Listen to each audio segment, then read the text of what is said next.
সবাইকে জয় যিশু। ঈশ্বরের মহানামে ধন্যবাদ দিই। আজকের একটা সুন্দর সময় আমরা পেয়েছি। আজকের আমার প্রচারের মূল বিষয় হচ্ছে খ্রিস্ট বিশ্বাসীরা কি দুর্গাপুজো প্যান্ডেল দেখতে যেতে পারে কি? একটা প্রশ্ন সম্মুখীন আমরা থেকে থাকি। তাই সেই বিষয়ে আজকের আমি ছোট্ট করে আপনাদেরকে দু একটা কথা আমি বলতে চাই যে খ্রিস্ট বিশ্বাসীরা তারা দুর্গাপুজো প্যান্ডেলে যেতে পারবে কি?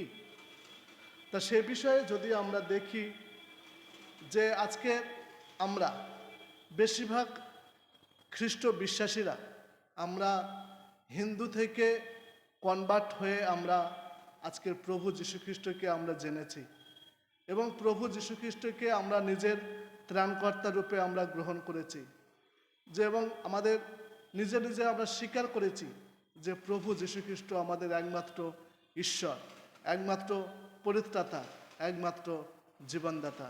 কিন্তু আজকাল আমরা দেখি যে আগামী যে 4 দিন যে আমাদের একটা বাঙালির হিন্দুদের একটা বড় মহা উৎসব হচ্ছে, সেটা হচ্ছে দুর্গাপুজো। আগামী 4 দিন ধরে হবে।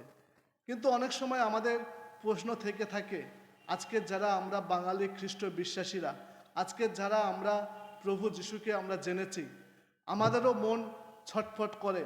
কিন্তু বন্ধুরা, আজকে যারা আমরা খ্রিস্ট বিশ্বাসী যারা আমরা রয়েছি, আমি আপনাদেরকে আজকের একটা কথা বলতে চাই, আপনারা কেউ দুর্গাপুজো প্যান্ডেল দেখতে যেতে পারেন না। কারণ ওটা হচ্ছে একটা ধর্মীয় উৎসব। আমরা জানি ধর্মীয় উৎসব, সেই ধর্মীয় উৎসবের মধ্যে আমরা যেতে পারি না। কারণ যদি আমরা বাইবেলে যদি আমরা দেখি, সেই বাইবেলে আমরা সেটা দেখতে পাবো। দ্বিতীয় বিবরণ তার 12 অধ্যায় 29 থেকে 32 পদ যদি আমরা পড়ি, সেখানে পরিষ্কার করে লেখা আছে যে আমরা পুজোর প্যান্ডেলে বা আমরা ঘুরতে যেতে পারি না। যদি আমরা সময় পাই আপনারা সেটা পড়ে নেবেন যে কোনান দেশে যখন ঈশ্বর যখন সে বলছিল, আর সেখানে লেখা আছে যে আমরা যদি দেখি 31 পদ এবং 32 পদ যদি আমরা দেখি যে তুমি আপন ঈশ্বর সদাপ্রভুর প্রতি তদ্রূপ করিবে না, কেননা তাহারা আপন আপন দেবগণের উদ্দেশ্যে সদাপ্রভুর ঘৃণিত যাবতীয় কুকার্য করিয়া আসিয়াছে। এমনকি তাহারা সেই দেবগণের উদ্দেশ্যে আপন আপন পুত্রগণকে অগ্নিতে পোড়ায়। আমি যে কোনো বিষয় তোমাদিগকে আজ্ঞা করি, তোমরা তাহাই যত্নপূর্বক পালন করিবে। তুমি তাহাতে তাহার আর কিছু যোগ করিবে না এবং তাহা হইতে কিছু হ্রাস করিবে না। আজকের আমরা বাইবেলে আমরা যে সমস্ত খ্রিস্ট বিশ্বাসীরা আছে, যদি আমরা বাইবেলে দেখি, এখানে পরিষ্কার করে লেখা আছে দ্বিতীয় বিবরণে। অতএব আপনাকে আমি যেতে ব্যক্তিগতভাবে আমি যেতে মানা করব।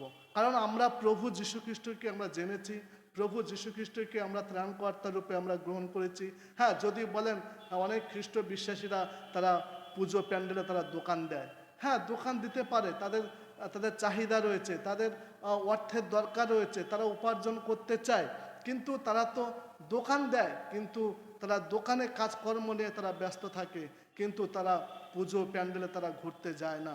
কারণ তারা সেখান থেকে তারা ইনকাম করে, তারা সেই নিজের চাহিদাকে পূরণ করার জন্য তারা নিজেরাই ইনকাম করে। সেই মেলা তারা দোকান দেয়, দোকান দিয়ে তারা উপার্জন করে, সেক্ষেত্রে কোনো তাদের ভুল নেই। আবার অনেক সময় আমরা বলে থাকি যে পুজোর সময় আমরা কেনাকাটা করব।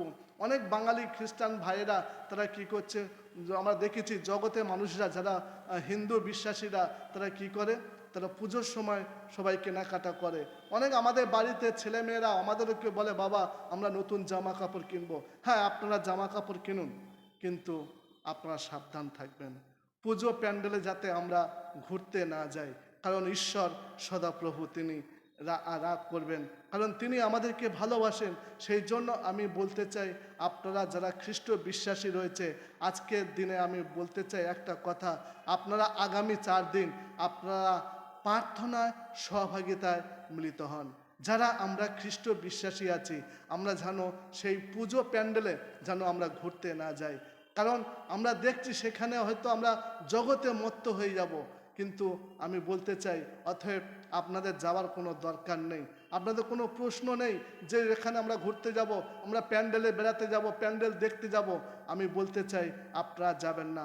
আপনারা 4 দিন সমস্ত খ্রিস্ট বিশ্বাসীরা যারা আজকের আমার কথা শুনছেন, আপনারা দয়া করে মনোযোগ সহকারে আপনারা 4 দিন আপনাদের গির্জায়, আপনাদের চার্চে, আপনাদের মণ্ডলীতে, আপনাদের সহভাগিতায় প্রার্থনায় থাকুন। দেখবেন তাতে ঈশ্বর আপনাদেরকে প্রচুর প্রচুর পরিমাণে আশীর্বাদ করবেন। জয় যিশু। ধন্যবাদ।